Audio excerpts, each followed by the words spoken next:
Oke, tadi kita sudah belajar bahayanya apa saja. Sekarang yang namanya K3 sudah tahu bahaya dan resikonya. Kita harus belajar juga manajemen resiko. Nah, kita akan belajar manajemen resiko kesehatan kerja seperti masih ingat ya, ini review saja risk manajemen resiko. Yang pertama kita harus mengenali resikonya seperti apa. Kemudian kita akan menganalisis resiko tersebut, mengevaluasi. Kemudian yang terakhir adalah menetapkan intervensi apa yang harus kita terapkan untuk mencegah resiko tersebut menjadi kecelakaan. Jadi meminimalisir resiko. Oke teman-teman, setelah kita tahu resiko apa yang ada dalam hazard di lingkungan kerja, maka langkah selanjutnya adalah meminimalisir ataupun menghilangkan resiko tersebut dengan pilihan-pilihan yang kita kenal dengan hierarchy of control. Jadi kontrol hierarkisnya. Teman-teman masih ingat bahwa yang paling bawah ini adalah piramida terbalik, itu adalah yang efektivitasnya paling rendah. Jadi pemakaian APD, pemakaian alat pelindung diri itu dalam K3 itu efektivitasnya paling rendah.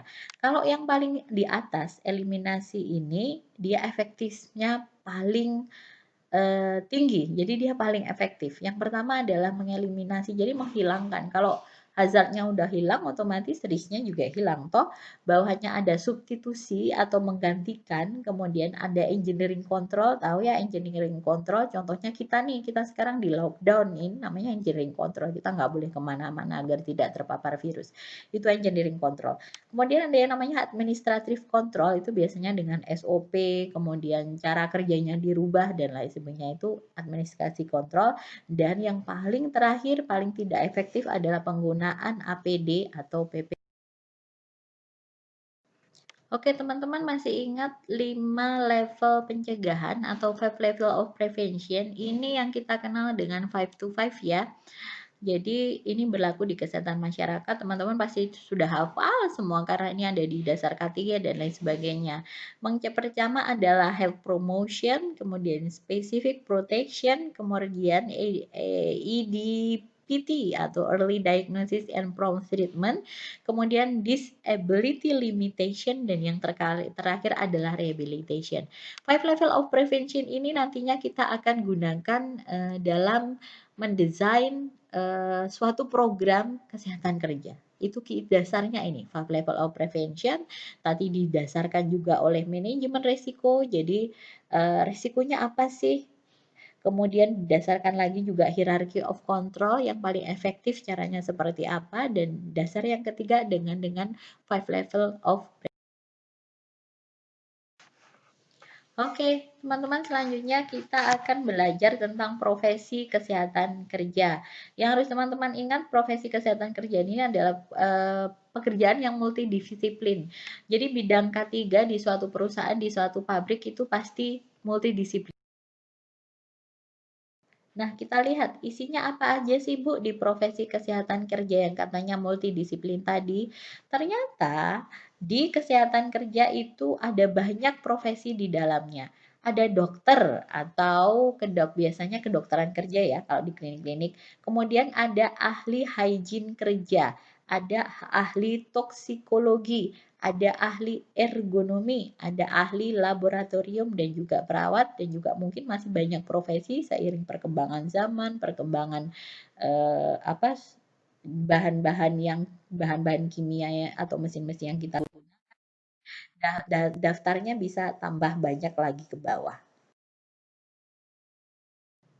Oke teman-teman, tadi setelah kita tahu bahwa profesi kesehatan kerja itu multidisiplin, kita sekarang mau kenalan nih sama organisasi profesi kesehatan kerja itu apa saja.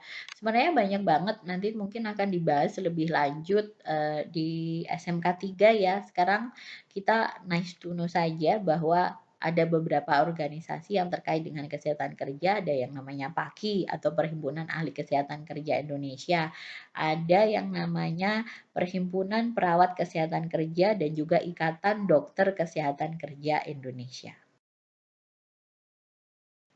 Nah, teman-teman, ini adalah kaitan antara kedokteran kerja dan kesehatan kerja.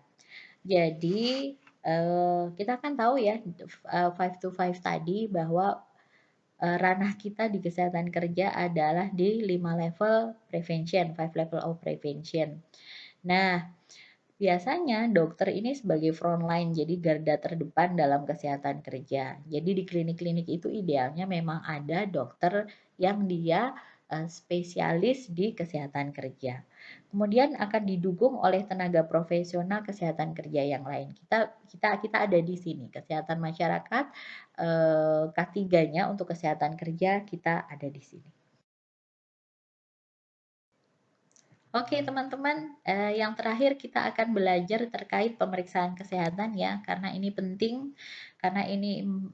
untuk menentukan suatu penyakit itu penyakit akibat kerja atau tidak. Di pertemuan 1 kita sudah belajar kenapa sih Bu penyakit akibat kerja itu harus kita identifikasi, efeknya ke perusahaan seperti apa, efeknya kepada pekerja seperti apa, kita sudah belajar banyak. Sekarang kita belajar pemeriksaan kesehatan pada pekerja itu apa aja. Teman-teman, idealnya pemeriksaan kesehatan pada tenaga kerja itu dilakukan dalam tiga timeline, ya bukan timeline ya, dalam 3 kategori, yaitu sebelum bekerja, jadi sebelum pekerja itu masuk untuk memastikan tidak ada penyakit yang mendasari, dan juga untuk menentukan si pekerja ini nanti ditempatkan kemana. Kemudian berkala dan khusus, jadi ini untuk melihat seumpama di suatu perusahaan dia memakai bahan kimia berbahaya, maka perlu untuk pemeriksaan kesehatan berkala dan khusus. Apakah selama proses pekerjaan ini timbul penyakit akibat kerja atau tidak. Kemudian yang terakhir sebelum pensiun. Nah, sebelum pensiun ini penting untuk melihat memang apakah setelah dia bekerja segini tahun itu ada penyakit yang timbul akibat paparan di tempat kerja atau yang bisa kita istilahkan penyakit akibat kerja itu dia timbul atau tidak. Nah, ini adalah tujuannya kenapa perlu sih Bu dilakukan pemeriksaan kesehatan. Yang pertama adalah menilai kemampuan tenaga kerja dalam melaksanakan pekerjaan tertentu ditinjau dari segi kesehatan, ditinjau dari segi kesehatannya ya. Ini adalah pemeriksaan kesehatan tadi yang sebelum masuk. Kemudian yang pemeriksaan kesehatan rutin itu tujuannya adalah untuk mendeteksi gangguan kesehatan yang mungkin berkait dengan pekerjaan dan lingkungan kerja. Dan kemudian yang terakhir saat mau pensiun itu memang untuk mengidentifikasi ada atau tidaknya penyakit.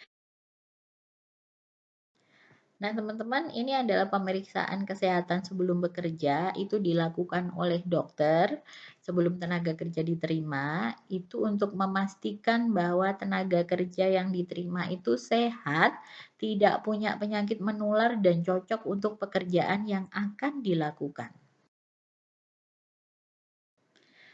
Nah, kalau untuk pemeriksaan berkala dan khusus, itu biasanya dilakukan pada waktu-waktu tertentu. Kalau berkala biasanya mungkin 6 bulan sekali, setahun sekali, tergantung dari jenis pekerjaannya ya. Kemudian yang khusus itu dilakukan apabila dinilai ada pengaruh dari pekerjaan tertentu dan dilakukan untuk menilai terhadap tenaga kerja atau golongan tenaga kerja tertentu.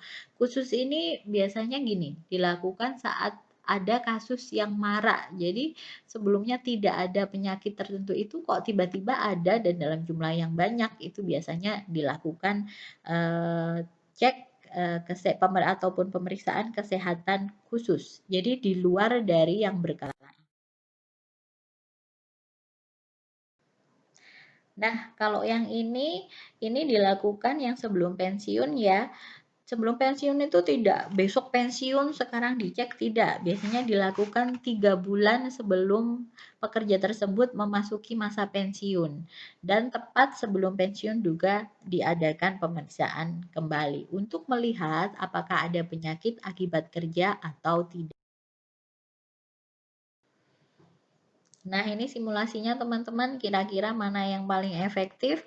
Yang paling efektif tentu tentu saja adalah gambaran yang pertama ya. Jadi masuk kerjanya sehat, selama kerjanya sehat, purna kerjanya juga sehat. Ini yang diharapkan. Ini yang kedua sehat-sehat, kemudian sakit. Ada juga yang sehat-sehat, kemudian meninggal. Ada juga yang sehat-sehat, sehat, sakitnya di belakang. Jadi setelah dia keluar dari pekerjaannya, dia baru sakit.